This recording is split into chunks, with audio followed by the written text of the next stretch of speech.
وہ تو یہی کہتا ہے نا کہ آپ دیوار سے ہمیں لگا رہے ہیں, آپ مار رہے ہیں, آپ یعنی اتنا ماحول کو اتنا تنگ کر رہے ہیں, ماحول بنا نہیں رہے ہیں, عمران خان سے ملاقات کی اجازت نہیں دی جا رہی ہے, یہاں تک بات پہنچی ہے. تو اس کے باوجود آپ کہتے ہیں کہ نہیں آپ صحیح, آپ اچھے بچے بن کے رہیں. تو اچھے بچے کیسے بن کے رہیں جب آپ اتنا زیادہ تنگ کریں گے لوگوں کو, سیاسی سانس نہیں لینے دیں گے, تو پھر کیا ہوگا؟ لوگ تو پھر نکلیں گے. تو ابھی بھی میں کہتا ہوں کہ پاکستان مشکل میں ہے, پاکستان کے لیے مشکلات ہیں. تو اس میں بہترین حل یہ ہے کہ مذاکرات کے لیے حکومت کو چاہیے کہ ماحول بنائے. ماحول بننے کے بغیر مذاکرات نہیں کامیاب ہو سکتے. آپ دھمکیاں بھی دیں, آپ اوپر سے کہیں ہم سیاست میں ہمارا کوئی واسطہ نہیں ہے, فیصلے جو آ رہے ہیں وہ سارے دیکھیں نا. پہلے تو آپ نے مینڈیٹ چوری کیا, ایک ایسی پارٹی کو برسر اقتدار لائے جن کے پاس اپنی سیٹیں ہی نہیں تھی. آج جس طریقے سے ریوڑیوں کی طرح بانٹا جا رہا ہے, اگر یہ کہتے ہیں کہ جی قانون اور آئین کے تحت تحریک انصاف کو یہ سیٹیں نہیں مل سکتی, تو کیا آئین اور قانون کے تحت جن لوگوں کے پاس 10 سیٹیں ہیں ان کو 15 سیٹیں مل رہی, کیا یہ آئین کے مطابق مل رہی ہیں؟ تو آئین کے تو یہاں پہ بھی فالو نہیں کیا جا رہا ہے. تو اس کا مطلب یہ ہے کہ اب جس کی لاٹھی اس کی بحث والا معاملہ ہے. ملک کے اندر رول آف لا ختم ہو رہا ہے, فیصلے جو ہیں وہ عدالتیں اب کنٹرول فیصلے آ رہے ہیں, اس سے ملک کی بدنامی بھی ہو رہی ہے, ملک کے لیے مشکلات بھی بڑھ رہی ہے. میں تو یہی کہوں گا کہ اس میں اسٹیبلشمنٹ کو اپنا رول ادا کرنا چاہیے. اور ملک ابھی صحیح طور پہ بہتر نہیں ہوا ہے. جو یہ کہہ رہے ہیں نا کہ معیشت بہتر ہو گئی, کہاں سے معیشت بہتر ہو گئی ہے؟ اگر شاہ صاحب معیشت بہتر ہوتی تو عوام کو ریلیف ملتا, یہ پیٹرول سستا ہوتا, بجلی سستی ہوتی, گیس سستا ہوتا, کھانے پینے کی اشیاء سستی ہوتی. تو کوئی بھی میرا نہیں خیال ہے کہ یہ جو بات ہو رہی ہے کہ جی اس طرح معیشت بہتر ہو گئی, کہاں سے معیشت بہتر ہو گئی؟ شوکت صاحب, جب 8 سے 7 جو ہیں وہ زیادہ ہوتے ہیں, 10 سے 13 رکنی بینچ سے 10 رکنی بینچ بڑا ہوتا ہے, تو اگر اس میں پیٹرول کی قیمتیں عالمی سطح پر کم ہو رہی ہیں, ہم نے زیادہ کر دی, تو اس میں آپ کو تعجب کس بات کا ہے؟ دیکھیں میں یہی عرض کر رہا ہوں نا کہ ریلیف نہیں مل رہا ہے عوام کو. عوام کو ریلیف نہیں مل رہا ہے, صرف یہ ان کی شاخرچیاں ہیں, ان کی عیاشی ہے. اور یہی ایسی حکومتیں نہیں چلتی ہیں سر. نہ آپ کے ایکسپورٹ بڑھ رہی ہے, صرف آپ قرضے لے کے ملک چلا رہے ہیں. آپ کہتے ہیں معیشت بہتر ہو گئی ہے, کہاں سے؟ قرضے لینا تو کوئی وہ نہیں ہے کہ آپ پہ بس قرضہ منظور ہو اس پہ بھی آپ شادیانے بجاتے ہیں. یہ کتنی بڑی افسوس کی بات ہے. ملک کے اوپر قرضے نہیں. اب چلتے جا رہے شوکت ہیں. صاحب پی ٹی آئی کے دور میں تاریخ ساز قرضے لیے گئے ہیں, اور تقریباً 30,000 جو ارب تھا اس کو آپ 52,000 ارب تک لے کے آئے. تو یہ تو بہت بڑا وہ بھی ایک فیکٹر ہے, وہ بھی ہم دیکھ رہے ہیں. بہرحال یہ تو ایک داستان ہے, لیکن مسئلہ یہ ہے کہ جب تک آپ لوگوں کی پولیٹیشنز کی ایک کوارڈینیٹڈ ایفرٹ نہیں آئے گی پاکستان کی بہتری کے لیے, اور ڈائیلاگ نہیں ہوگا, تو معاملات تو اسی طرح رہیں گے. حکومت کے پاس بھی خاصا منجن ہے اپنے آپ بتانے کے لیے, اپوزیشن کے پاس بھی خاصا منجن ہے تنقید کے لیے. جی میں یہ عرض کر رہا ہوں, دیکھیں حالات جیسے بھی ہوں, لیکن حکومت ہمیشہ جو ہے نا پہل کرتی ہے. حکومت کی طرف سے کوئی پہل نظر نہیں آ رہا ہے, اس لیے وہ صرف اپنی حکومت بچانے کے لیے چل رہے ہیں.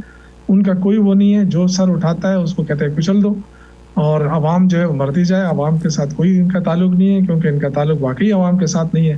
تو مشکلات تو بڑھتی جا رہی ہیں ملک کے لیے. جی ٹھیک, بہت شکریہ شوکت یوسف جی, شکریہ آپ کے وقت کا. ایک بریک کے بعد واپس آتے ہیں, ہمارے ساتھ رہیے.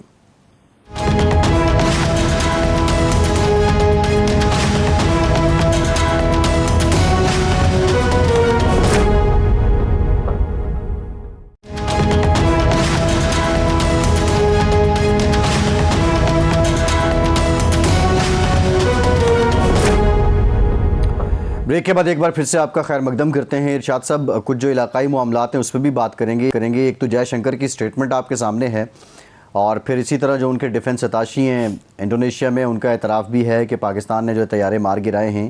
بہرحال بھارت کی لاکھ کوشش کے باوجود وہ مارکہ حق والی جو شکست ہے وہ اس کو سفارتی سطح پہ بھی ابھی تک اس طرح سمیٹ نہیں پا رہا ہے. پرائم منسٹر آف پاکستان آج پہنچے ہیں, جو اقتصادی تعاون تنظیم ہے اس کے اجلاس میں شرکت کے لیے Azerbaijan. Pakistan prime minister himself خاصے ایکٹیو ہیں, لیکن جے شنکر کی جو حالیہ اسٹیٹمنٹ ہے اس سے کیا لگتا ہے, کیا بھارت کا موڈ ابھی بھی جارحانہ ہے, اور اس کا اپنا گھر اس قابل ہے کہ ابھی وہ کوئی ایسا ایڈونچر کر سکے؟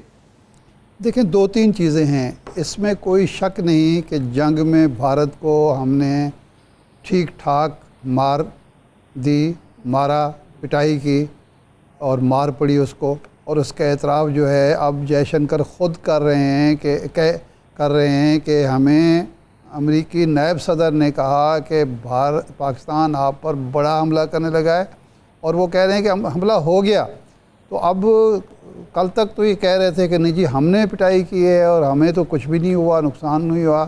اب مان رہے ہیں کہ ہمیں امریکہ نے بتایا اور وہ حملہ ہو گیا, اور ظاہر ہے اگر حملہ ہوا جس کو آپ مان رہے ہیں تو نقصان بھی ہوا, وہ طیاروں کا نقصان بھی ہوا, آئل ڈپوز کا بھی نقصان ہوا, ایئر بیسز کا بھی نقصان ہوا, اور بھی نقصانات ہیں جو آہستہ آہستہ سامنے آئیں گے.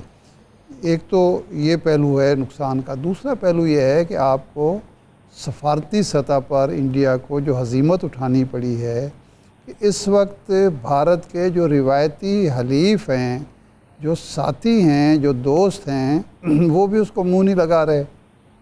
اور اس کی وجہ یہ ہے کہ جنگ سے پہلے, جنگ کے دوران اور جنگ کے بعد بھارت نے جتنا جھوٹ بولا ہے, جتنی غلط بیانی کی ہے, جس طرح لوگوں کو, اپنے دوستوں کو گمراہ کیا ہے اپنی طاقت کے بارے میں, اپنی جو موقف کے بارے میں, اپنا جو نیریٹو تھا اس کے حوالے سے, تو ہر کوئی محتاط ہے.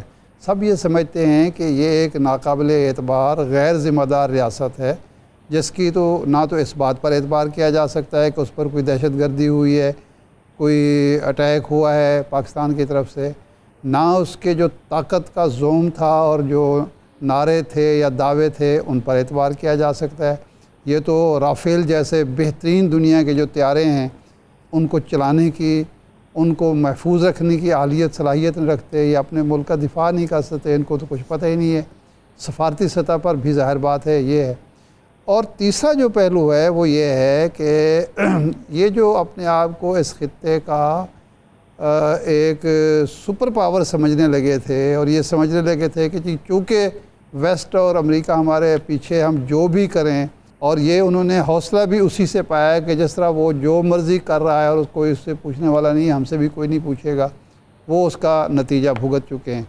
اب لیکن یہ سمجھنا کہ یہ جنگ ختم ہو گئی ہے اور بھارت اب چپ کر کے بیٹھ جائے گا اور اپنے زخم چاٹے گا, یہ تھوڑا سا میں سمجھتا ہوں کہ یہ سادگی ہوگی, سادہ لوحی ہوگی, اور اس کا شکار ہمیں نہیں ہونا چاہیے.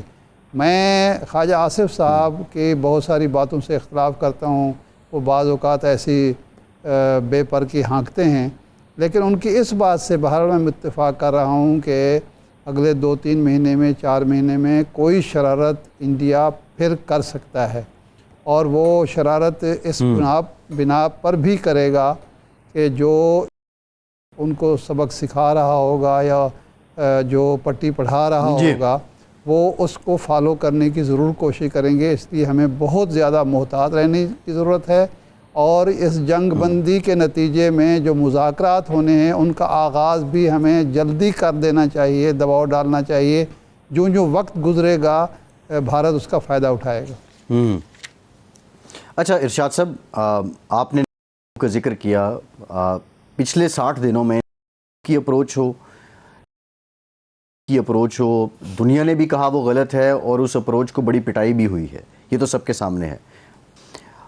امریکہ بھی ان دونوں پہ کافی زیادہ ایک آپ کہہ لیں کہ ان کا پارٹنر ہے ہر لحاظ سے, وہ بھی کسی حد تک ان پہ کوئی نہ کوئی بھروسہ تو کر رہا ہوگا. شاید اب امریکہ کا بھروسہ بھی ویسا نہیں ہے, لیکن کویسچن یہ ہے کہ سفارتکاری کے انداز جو بدلے ہیں, اس میں جو جدت آئی ہے, اس میں طریقہ کار بدل گیا ہے, پاکستان کے لیے یہ جو دروازہ کھلا ہوا ہے, اس دروازے کو اب راہداری میں کیسے بدلنا ہے, کیسے یہ ایک سفارتی محل بنانا ہے, اس میں ذرا رائے دیجیے. دیکھیں, پہلی بات تو یہ ہے کہ اسرائیل اور امریکہ کے مقاصد یکساں ہیں, خواہ وہ حماس کے حوالے سے ہوں, خواہ وہ ایران کے حوالے سے ہوں. بھارت اور پاکستان کے خلاف بھارت اور امریکہ کے مقاصد یکساں نہیں ہیں. بھارت اگر چاہتا ہے ہمارے خلاف جو بھی کرنا چاہتا ہے, امریکہ اس حد تک وہ ساتھ نہیں دے سکتا جس طرح اس نے ایران کے حوالے سے دیا ہے یا حماس کے حوالے سے دیا ہے. نہ وہ اسلحہ پرووائڈ کر سکتا ہے, نہ پیسہ دے سکتا ہے, نہ سفارتی سطح پر ننگا ہو کے اس کی حمایت کر سکتا ہے. ایک تو